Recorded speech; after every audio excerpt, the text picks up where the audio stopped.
Salam Suksme Angling Dharma. Selamat sore kepada semua para sinar, para abdi, para utusan, para pengiring, para pelayan, sekaligus para kesatria. Kesatria Angling Dharma. Dimanapun kalian berada, sore ini semoga Guru Ratu temui kalian semua dalam keadaan sehat selalu, sehat batinnya dan sehat lahirnya, dan juga dilancarkan rezekinya dan diberikan kemudahan dalam segala hal sesuai karma kalian masing-masing.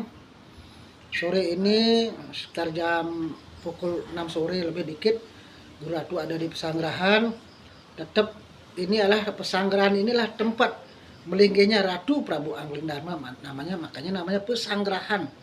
Pesanggerahan adalah tempat melinggihnya seorang raja, seorang ratu. Ya, pesanggerahan ini juga adalah tempat berkumpulnya para sisya, para murid, para abdi, para sinar, para pelayan, para utusan, para prajurit ketemu Guru Ratu untuk mendengarkan pencerahan kerohanian ketuhanan. Di samping itu tempat kalian gosok-gosok sama sinar, misalnya tidak ketemu Guru Ratu, dan juga ke tempat kalian di sini untuk berdoa, bersembahyang. Di sini tempat kalian mohon pengampunan. Di sini anggapnya tempatnya pura, masjid, gereja, atau kuil, atau kelenteng. Di sini kalian boleh ya untuk mohon pengampunan dulu, tetap terima kasih atas apapun pemberian Tuhan. Selanjutnya berdoalah apa keinginan kalian utarakan di sini. Di samping itu pesanggerahan ini juga sebagai tempat ya untuk mengadakan kegiatan LAD. Semoga para sinar jangan pernah berpikir pikiran kita instan dan sempit. Yang instan itu artinya kita dalam hidup terlalu banyak menuntut kepada Tuhan agar apa yang mungkin yang ada di pikiran kita harus selalu sesuai, atau mungkin apa yang kita pikirkan kalau tidak sesuai harus mengambil jalan pintas, yang membuat sejatinya hidup kita ke depannya bukan menjadi lebih baik, bahkan akan lebih terjerumus ke dalam hal-hal, terutama kan jiwa kita akan semakin tertekan, hidup akan semakin sulit, hidup akan semakin susah. Untuk itulah Guru Ratu sering berpesan kepada para sinar, tanggalkan ego. Guru Ratu hadir selama ini dari 2007. Ya mungkin yang para sinar yang lama dari 2007 yang adalah sinar Paulus, ada sinar Pakomang Semuwati, dan ada juga sinar Kadek Mila.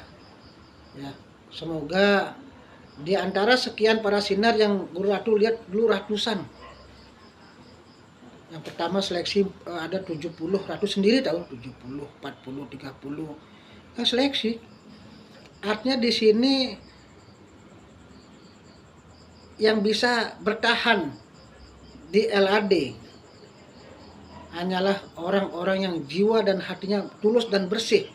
Tulus dan bersih artinya benar-benar ingin mencari tuntunan rohani. Bersih artinya tidak punya pikiran-pikiran negatif, pikiran kotor. Misalnya ke sini banyak berprasangka buruk kepada sama temannya, atau mungkin kepada gurunya, urusan pribadi gurunya yang terlalu diatur-atur, pada gurunya juga punya cap, punya garis. Kalian sendiri di sini kan belajar sama Guru Ratu, jangan Guru Ratunya yang diatur-atur garis capnya. Guru Ratu bukannya bagaimana? Guru Ratu tahu garis Ratu, tahu cap Ratu. Kalau kalian belum tentu tahu, makanya harus belajar. Ya, hanya biar bersih jiwanya, jangan bawa pikiran-pikiran ego ke sini. Karena intinya ke sini hadir datang hanya untuk mengetes ajaran Ratunya, atau mungkin mencari ilmunya, atau hadir ke LAD hanya ingin coba-coba iseng-iseng saja. Tidak bersih jiwanya, karena ke LAD di sini hanya sekedar ya ingin tahu saja, tapi dalam jiwa sudah bertentangan, atau mungkin tidak bersih jiwanya karena merasa di sini ya karena merasa dari Ratu atau temannya mungkin merasa punya kedudukan tinggi, pangkat tinggi, atau mungkin harta benda kekayaan yang lebih tinggi, atau mungkin punya perusahaan, atau mungkin ya punya ya usaha, atau mungkin merasa punya power, sudah tidak bisa masuk di LAD, otomatis tereliminir. Karena bagaimanapun hanya jiwa-jiwa orang tulus, bersih hatinya, bersih jiwanya, ya benar-benar ingin mencari ilmu pengetahuan baru bisa ngiring Ratu Prabu Angling Dharma. Karena Ratu Prabu Agdano simbolnya matahari. Kalau kalian mencoba matahari akan panas, akan kepanasan. Makanya sebelum kalian ada pikiran macam-macam, baik kepada guru ratunya, pada ajarannya, pada LAD ingin menghancurkan ratu gurunya LAD, atau mungkin ya aneh-aneh, kasihan kalian hancur ntar. Kehancuran di sini ratu bukannya mengancam, batin lahir. Ya, kalian nanti intinya karmanya berat. Lebih baik kalau memang belajar, kalau belum siap lebih baik mundur dulu daripada mengetes, memuji, apalagi masalah pribadi ratunya diusik-usik yang ngatur-ngatur. Kalau ratu mau mengatur kriteria seorang murid, kalian mungkin banyak nggak bisa jadi murid ratu. Kalau ratu pakai kriteria hukum lahir, karena ratu kan tahu sifat karakter kalian secara rohani, secara batin. Intinya kalau memang betul-betul ingin belajar dengan ratu di LAD, ajaran ratu yang dicari, ya pengetahuannya, jangan dikulik-kulik pribadi ratu segala macam, karena ratu punya cap, punya garis. Ya, tidak mungkin cap garis ratu kalian bisa ikuti, atau sebaliknya ratu ngikuti kalian. Kalian harus hadir ke sini belajar mencari ilmu, bukan mencari misalnya hal-hal yang mungkin membuat ada namanya suatu artinya pertentangan prinsip.